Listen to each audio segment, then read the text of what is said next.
George and Martha Rise and Shine by James Marshall.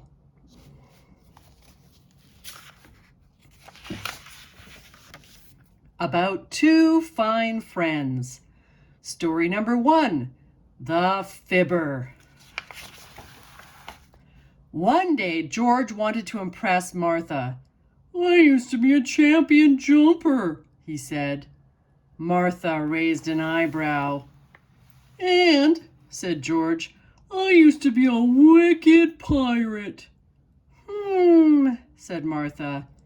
George tried harder. "Once I was even a famous snake charmer." "Oh, goody," said Martha. Martha went to the closet and got out Sam. "Here's a snake for you to charm." "Eek!" cried George, and he jumped right out of his chair. "It's only a toy stuffed snake," said Martha. "I'm surprised a famous snake charmer is such a scaredy cat." "I told some fibs," said George. "For shame," said Martha. "But you can see what a good jumper I am," said George. "That's true," said Martha. Story number 2, The Experiment. Martha was in her laboratory. "What are you doing?" asked George. "I'm studying fleas," said Martha. "Cute little critters," said George. "You don't understand," said Martha. "This is serious. This is science." The next day, George noticed that Martha was scratching a lot. She looked uncomfortable.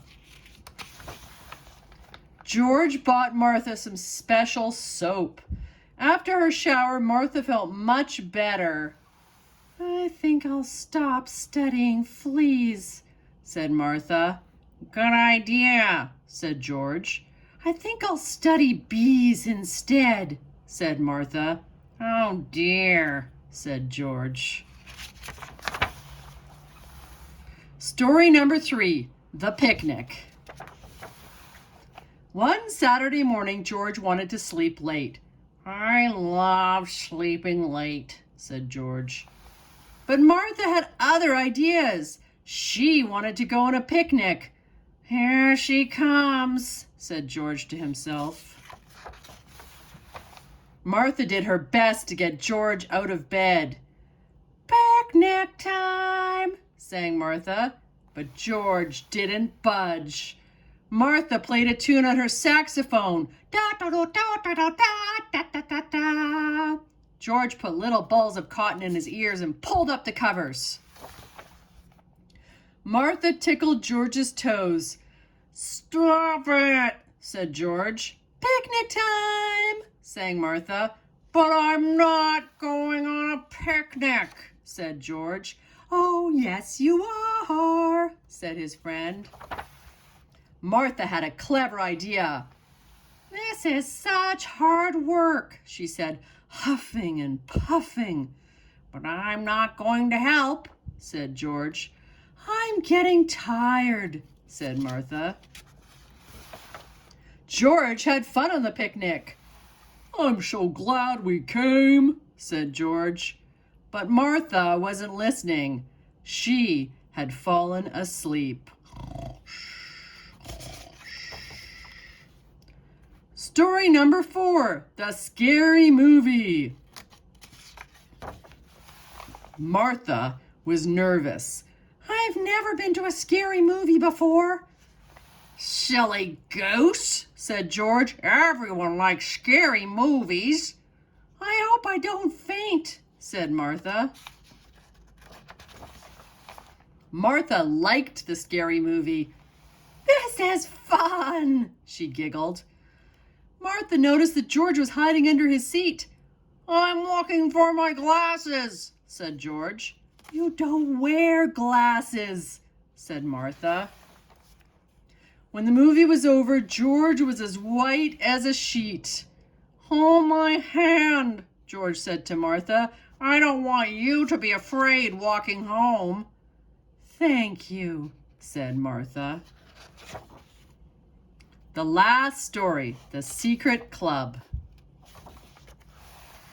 Where are you going, George? Asked Martha. I'm going to my secret club, said George. I'll come along, said Martha. Oh, no, said George. It's a secret club. But you can let me in, said Martha. No, I can't, said George, and he went on his way. Martha was furious. When George was inside his secret clubhouse, Martha made a terrible fuss. You let me in, she shouted. No, said George. Yes, yes, cried Martha. No, no, said George. I'm coming in whether you like it or not, cried Martha. When Martha saw the inside of George's clubhouse, she was so ashamed. The Martha Fan Club, George, president. You old sweetheart, she said to George. George smiled. I hope you've learned your lesson. I certainly have, said his friend. The end.